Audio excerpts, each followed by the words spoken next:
Assalamualaikum warahmatullahi wabarakatuh. Alhamdulillahi rabbil alamin. Wassalatu wassalamu ala sayyidina Muhammadin sayyidil anbiya'i wal mursalin wa ala alihi wa sahbihi ajma'in. Wala haula wala quwwata illa billahil aliyyil azim. Sallu ala rasulina Muhammad. Sallu ala tabibi qulubina Muhammad. Sallu ala syafi'i dhunubina Muhammad. Allahumma salli ala Muhammad wa ala ali Muhammad. A'udzu billahi minasyaitonir rajim. Bismillahirrahmanirrahim. Wa'bud rabbaka hatta ya'tiyakal yaqin. Shadaqallahul azim. Wa balagha rasuluhul karim.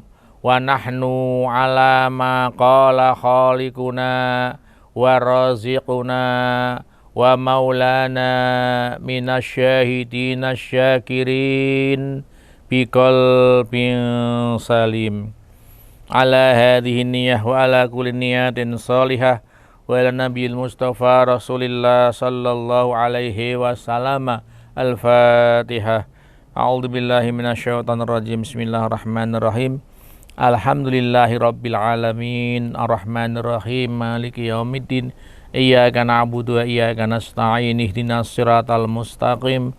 Siratal ladzina an'amta 'alaihim ghairil maghdubi 'alaihim waladdallin. Bismillahirrahmanirrahim. Qala al-musannifu rahimahullahu ta'ala wa nafa'ana bihi wa bi ulumihi fid dharaini amin. Wal maqalatu sadisatu utawi makalah kang kaping 6, makalah yang ke-6. Qala dawu sapa Nabi Gusti Nabi Muhammad sallallahu alaihi wasallam, adunya utawi dunya iku daruman omahe wong ladaro kang ora ana omahe ku maujud lahu kaduwe man li zawaliha krana ilange dar. Makalah yang ke-6 ini dawuh Rasulullah bahwa Rasulullah bersabda adunya daruman la darolahu. Dunia ini rumahnya orang yang tidak punya rumah. Ya. Di dunia kuwi omahe wong sing ora duwe omah. Kita kan lahir di dunia ndak punya apa-apa. Kemudian punya rumah. Entah itu diberi orang tua kita atau menempati rumah orang tua kita. Tapi ternyata ini bersifat sementara. Rumah yang kita diami, yang kita tinggali ini sementara. Karena apa? Besok kalau kita meninggal, rumah itu kita tinggalkan. Lizawaliyah hilang. Ya, kita menempat rumah paling berapa tahun sih? Kalau umurnya panjang sampai 80 tahun, ya paling kan tidak sepenuhnya. Hilang, lizawaliyah hilang rumah itu. Nah, dari sini mengingatkan kita sebetulnya dunia ini sangat singkat. Dunia ini fana. Maka kita harus berpikir bahwa sebetulnya kita sebagai manusia ini akan hidup yang lebih abadi itu di akhirat gitu loh. Sebab banyak sampai sekarang ini orang yang menganggap bahwa hidup yang bahagia itu di dunia. Di sini letak kesalahan di situ. Menganggap dunia ini abadi. Padahal sangat singkat. Ya kalau kita normal bisa aja usia kita 80, 70. Kalau enggak, ternyata kan juga ada orang yang belum sampai lahir sudah meninggal dunia. Allah menghendaki seperti itu. Ada yang kemudian sampai mencapai 50, 60. Jadi saya katakan tadi Rasulullah mengatakan dunia itu omahe wong sing duwe omah, ya ndak punya rumah. Karena datang ndak punya rumah, nanti pergi pun ndak punya rumah, nek wis meninggal dunia, ya rumahnya ditempati orang lain, anaknya, ya bisa anaknya, bisa orang lain. Jadi supaya kita itu ingat, dunia bukan segala-galanya.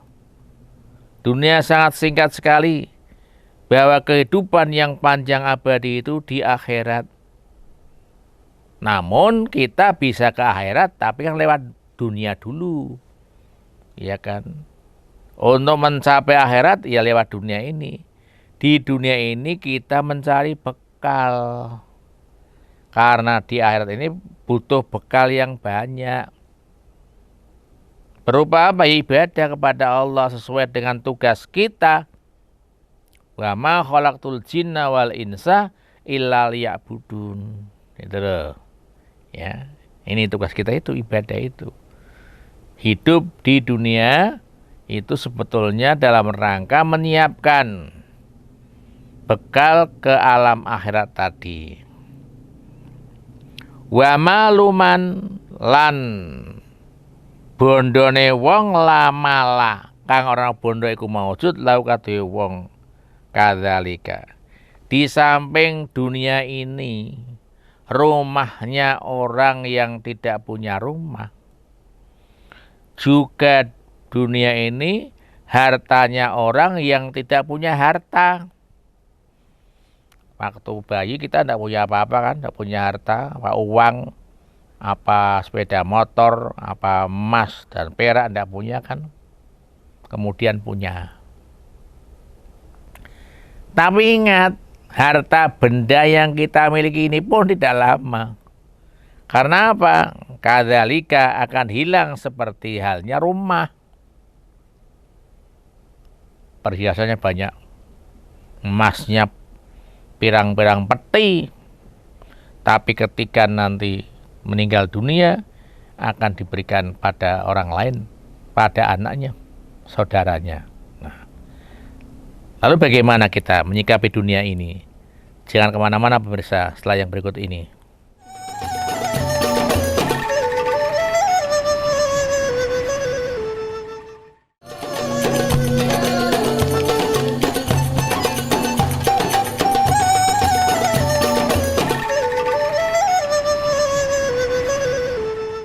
Pemirsa yang berbahagia, jadi kita harus hati-hati menyikapi dunia. Karena kita tahu bahwa hidup di dunia ini tidak selamanya. Singkat, bahkan sangat singkat. Tidak lama. Ada yang mengatakan, urip kimu mampir ngombe. Ya kan? Seberapa lama kita ngombe itu, minum itu, ya. Singkat sekali. Oleh karena itu kemudian dikatakan walahalan kaduwin dunya yajma'u ngumpulake sapa man wong la akla ora ana akal maksud lau kadhe wong kamilun, maka bisa dikategorikan orang yang tidak berakal kalau kemudian di dunia ini hanya mengumpulkan harta benda. Ya. Kan banyak orang hidup ini kan sekarang begitu ya. Beri carane untuk duit sing akeh. Bisa gawe omah sing apik. Bisa duwe mobil, punya kendaraan, punya motor, punya sawah yang banyak, punya deposito yang banyak kan begitu ya. Seorang itu udahlah sampai lupa mengumpulkan dunia. Terus bahkan kadang-kadang semakin tua bukan semakin arif tapi semakin takut mati dan cinta dunia. Banyak itu orang yang sudah tua-tua itu malah masih lebih giat mencari harta benda, ya kan? Padahal kita tahu harta benda ini akan dihisap. Kita bukan tidak boleh mencari harta benda, boleh. Tapi jangan sampai kemudian kita melupakan tugas kita sebagai makhluk, sebagai Abdullah, hamba Allah. Nah, artinya proses mencari dunia ini jangan sampai menyampaikan ibadah kita pada Allah Subhanahu wa ta'ala sedikit pun. Gara-gara kita ingin mengumpulkan dunia, mengumpulkan harta benda, kemudian kita lalai kepada Allah Subhanahu wa ta'ala. Nah, orang-orang yang seperti ini sama dengan orang yang tidak punya akal. Karena apa? Harta itu tidak begitu dimiliki saja, bahkan besok akan dipertanyakan dari mana harta itu kamu peroleh. Kemana harta itu kamu tasarufkan, kamu bagikan. Ya sudahlah, indikatornya bagaimana kita bisa mengeluarkan zakat sesuai dengan aturan. Ya kan? Terus terang saja kan ya. Belum semuanya berzakat secara sesuai dengan aturan, sebab memang kendala. Tantangan orang kaya itu hanya satu, zakat. Haji gampang, berapapun bayarnya bisa, mau naik ya dari 30 juta sampai 69 juta tidak ada masalah. Puasa siap, dengan puasa malah seneng karena apa? Kemudian makannya enak-enak kalau sahur dan buka, ya kan? Loh. Tapi ketika dihadapkan dengan zakat, orang yang hartanya banyak ini kadang-kadang masih berpikir, ya kalau sekian juta cuma sekian.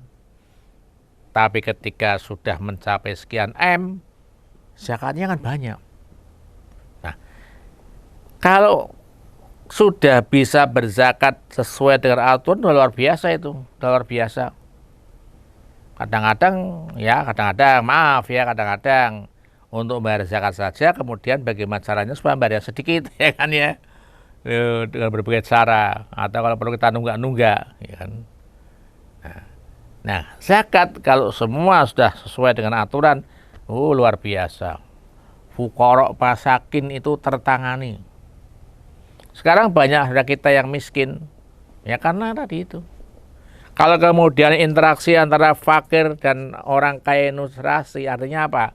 Orang kaya zakatnya itu sesuai dengan aturan. Jangan hanya, ya pokoknya keluarkan saja.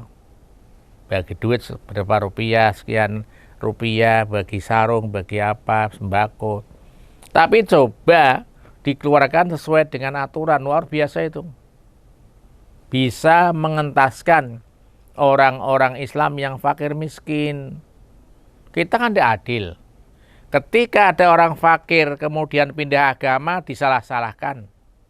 Orang kok jual iman dengan super mie misalnya, dengan sembako misalnya.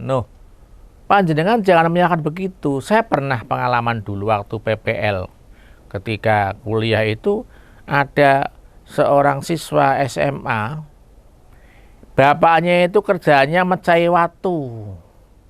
Coba berapa sih dapatnya mecahi watu itu? Dia butuh sekolah. Dia tidak mampu orang tuanya itu untuk nyekolahkan, mangan biangel. Akhirnya dia itu dibiayai oleh yayasan non-muslim. Nah, disalah-salahkan. Kenapa kamu orang Islam kok menerima beasiswa non-muslim?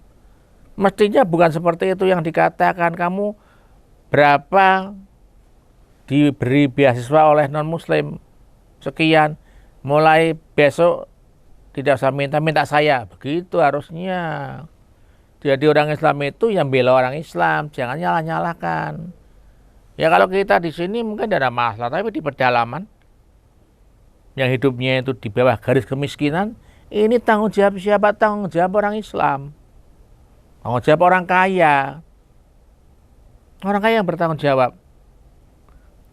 Jangan sampai ada orang kaya tapi tetangganya tidak sekolah. Jangan sampai itu.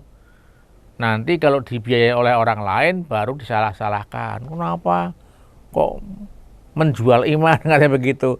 No, itu bukan jalan keluar, itu namanya tidak tepat. Ya kalau ada orang miskin butuh biaya supaya jangan dimasuk agama lain, ya dibiayai, dipenuhi kebutuhannya. Ada orang diberi sembako oleh non muslim, disalahkan orangnya, disalahkan yang memberi. Ya memberi itu tidak ada masalah, silakan saja, tidak ada larangan. Di negara Republik Indonesia yang bineka ini kan tidak ada masalah, tidak ada larangan. Sebab negara ini milik kita bersama, negara persetujuan, negara kesepahaman. Tidak bisa kita menyalahkan yang lain. Nah itulah kemudian kalau kita cari harta tapi tidak dipikirkan, itu sama dengan tidak berakal, ya. Sama dengan tidak berakal. Nah bagaimana kita menyikapi itu? Jangan kemana-mana pemirsa yang setelah berikut ini.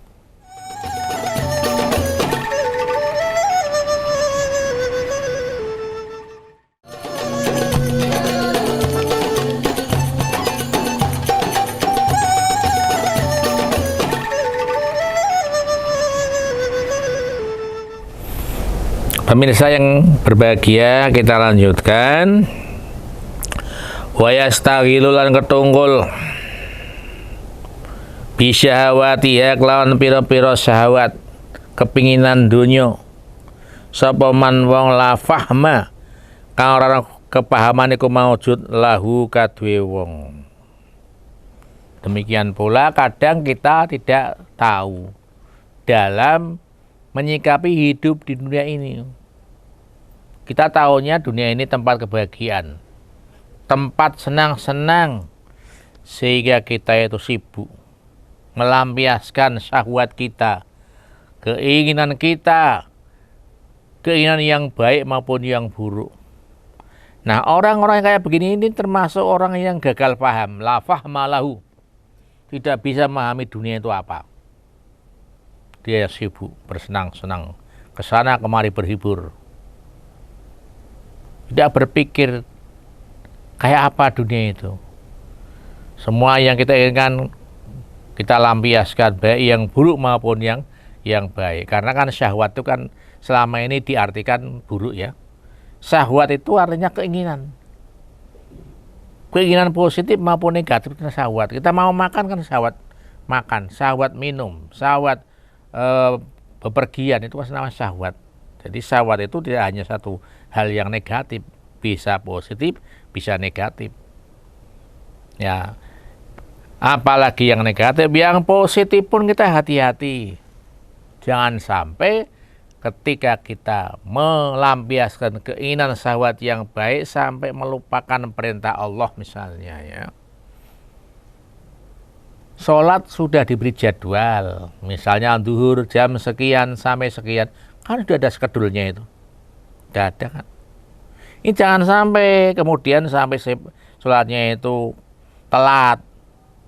Sudah masuk asar belum sembahyang zuhur, itu kan namanya ya kan tidak memperhatikan. Karena sibuk dengan mengumbar syahwat tadi, itu sibuk dia. Ya. Hati-hati, misal saja ini biasanya kalau puasa ya, pada berbuka puasa di resto-resto, pertemuan-pertemuan, ya silakan saja. Tapi jangan sampai hanya karena makan-makan berbuka bersama itu kemudian lewat sholat maghribnya. Karena dungeng, karena makan ya yang antri seperti itu kemudian lama. Baru makan kemudian kan keringetan kan, mengkondisi sampai maghribnya hilang, isanya masuk. Nah ini orang yang gagal paham namanya itu, hanya karena menuruti syahwat saja. Jangan sampai itu. Rapat sama rapat, walaupun rapat dinas lah, kalau sudah waktunya masuk sholat ya silakan bisa bergantian sholat, jangan kemudian nunggu. Demikian pula yang mengadakan rapat, jangan ngotot terus ya. Lebih-lebih kalau rapatnya jam 1 siang, masuk waktu asar, itu jangan ngotot. Kalau sudah lewat tidak hampir habis, ya sudah ditutup hasil rapatnya. Yang singkat-singkat, jangan bledreh-bledreh. Itu karena apa? Rapat itu hal yang biasa. keinginan dunia yang biasa. Jangan sampai kemudian menerjang kewajiban kita sampai kita waktunya asar hilang. Sudah mincip-mincip mau maghrib misalnya rapat masih berkutat, lo jangan seperti itu. Kita kan semua mengaku muslim, tahu, tapi disinilah praktiknya itu. Nah kalau kita seperti ini, la fahmalah, orang yang tidak punya atau gagal faham dalam menyikapi kehidupan dunia ini. Wa alaiha yahzanu man la ilma laha, man la ilma lahu. Termasuk kalau orang menyikapi dunia ini menjadi tempat kesedihan, ya sedih boleh, tapi jangan sampai sedih itu kemudian menjauhkan diri pada Allah Subhanahu wa taala. Karena mungkin ya gagal usahanya, karena mungkin selama ini selalu belum mendapatkan nasib yang baik. Kemudian dia sedih. Ya, sedih lalu berpikir cetek, ya, berpikir cepet, ya. Hidup itu apa ya, yang sedihan saja, apalagi sampai nekat kemudian membunuh diri, ini jangan sampai. Karena apa? Itu bukan akhir penyelesaian persoalan. Kadang-kadang karena orang punya masalah dia ambil sikap mau bunuh diri, itu bukan penyelesaian. Karena menurut kita ya, hukum Islam itu kalau orang bunuh diri ya nanti bunuh dirinya salah apa?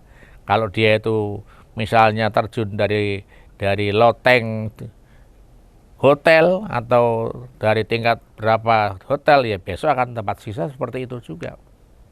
Nah ini dunia. Kemudian walayah suduman lalu balahu.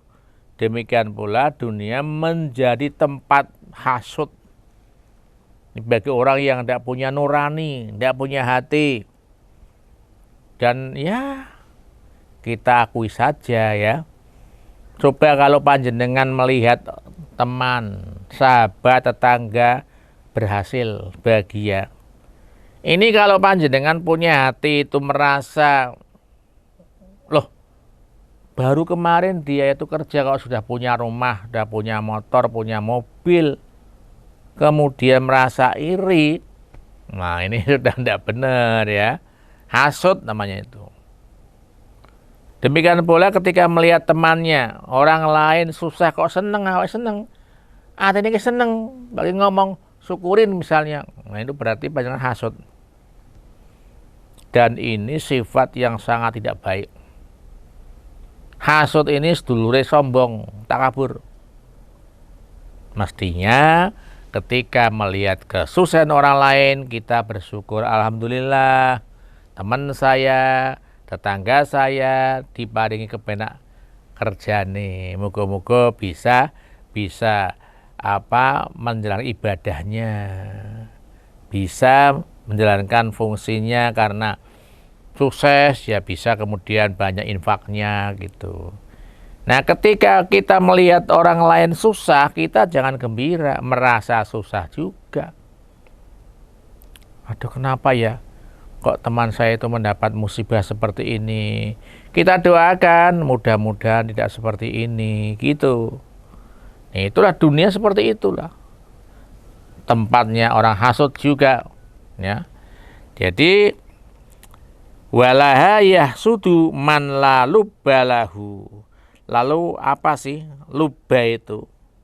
Yaitu sifat akal yang baik itu. Jangan kemana-mana pemirsa setelah yang berikut ini.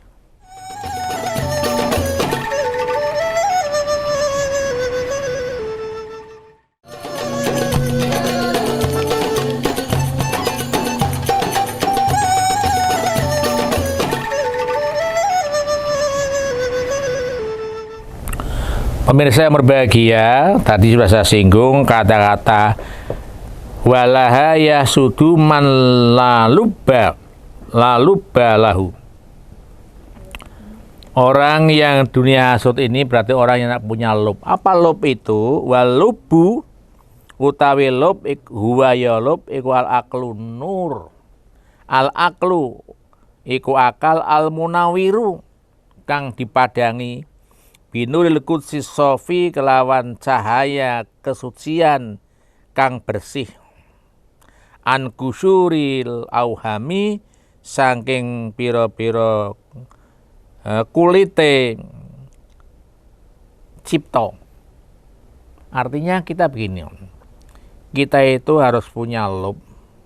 Lob itu pikiran yang jernih. Orang yang berbuat hasud berarti tidak punya pikiran yang jernih. Nah ini.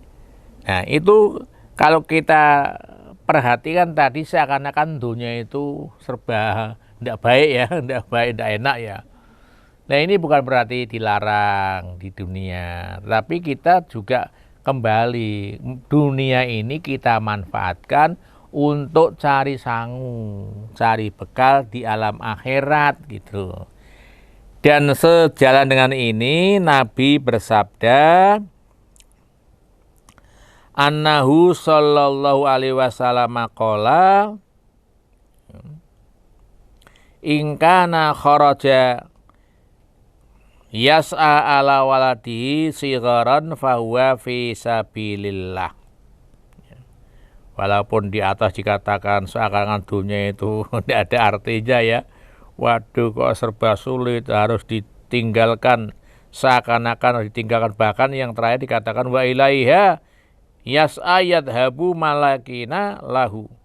Orang dikatakan tidak punya keyakinan kalau dia memandang dunia sebagai tujuan hidup. Ini tidak boleh, dunia itu bukan tujuan hidup, bukan.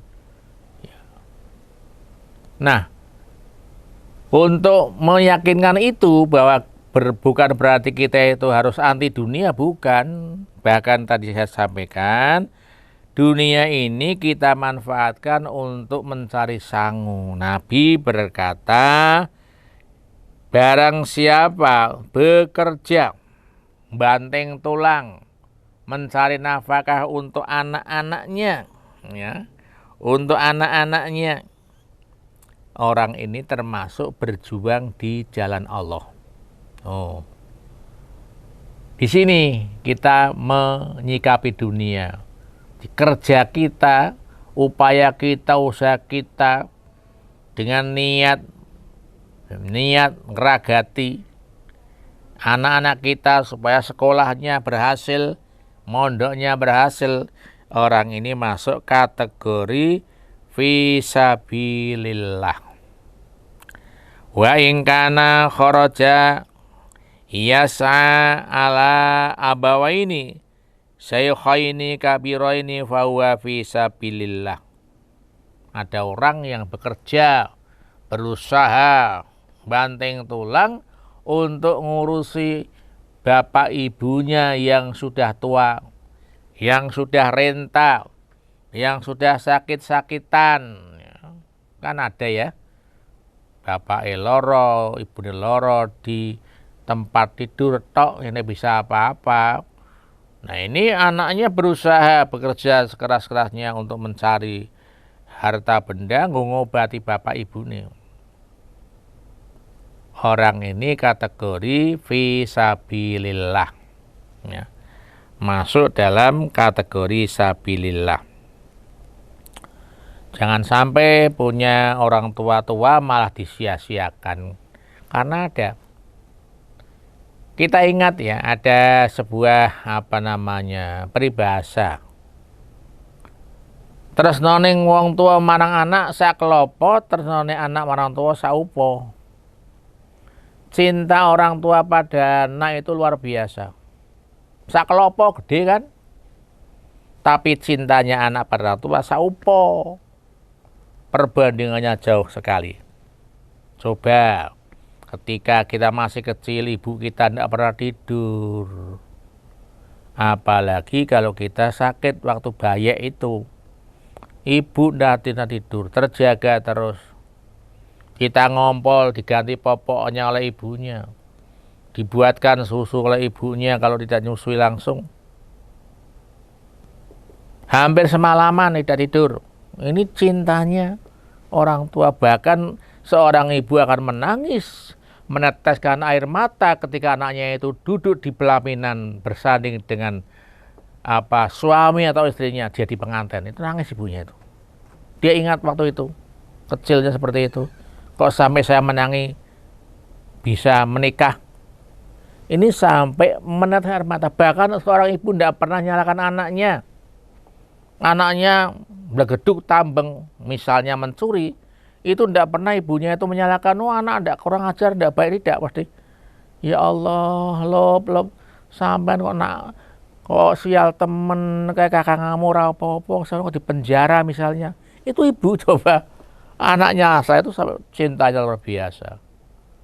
Tapi kadang kita itu heran. Anak tidak sesuai dengan cinta pada orang tua. Orang tuanya sudah tua, tidak diragati, tidak diberi saran, malah dikirimkan ke panti asuhan. Panti asuhan, hati-hati ya. Iya, atau disuruh ngomong putune. Wah, kapan legone? Dulu ngomong anaknya, sekarang ngomong putune. Lah mudah-mudahan kita bisa memperlakukan orang tua kita dengan sebaik-baiknya, menjadi anak yang birrul walidain, ngabekti taat kepada kedua orang tua. Lebih-lebih orang tuanya sudah tua, sudah renta. Demikian sekelumit sedekah pitutur, segala khilaf dan salah saya beristighfar kepada Allah. Astagfirullahaladzim. Pada pemirsa berbahagia saya menyampaikan Allahu minkum, mudah-mudahan bermanfaat walaupun setipis kelamat. Bismillahirrahmanirrahim. Alhamdulillahirabbil alamin. Allahumma sholli ala dzatil mukammalah wa rahmatil munazzalah ala sayyidina Muhammad wa ala alihi wasallam. Allahumma sholli ala yadal bahai wal jalali qurrata wa asila. Allahumma kama khassastana bi kitabikal karim wa hadaitana ila siratikal mustaqim, aslih bi minna jami'a ma fasada wa takhir bihi minna ma'al dharabatan. Allahumma asrah bil Qur'anil azim sudurana wa yasir bihi umurana wa aldim bihi ujurana wa hasin bi ahlaqana wa sib arzaqana wa nawir bihi qulubana. Allahumma inna nas'aluka salamah wal afiyah wal barakah wa najah wa sihah wal istiqamah wa sa'ada wa syahada wa sa'ah wal mu'afata taimah fid din wa dunya wal akhirah. Walhamdulillahirabbil alamin. Allahu minkum. Wassalamualaikum warahmatullahi wabarakatuh.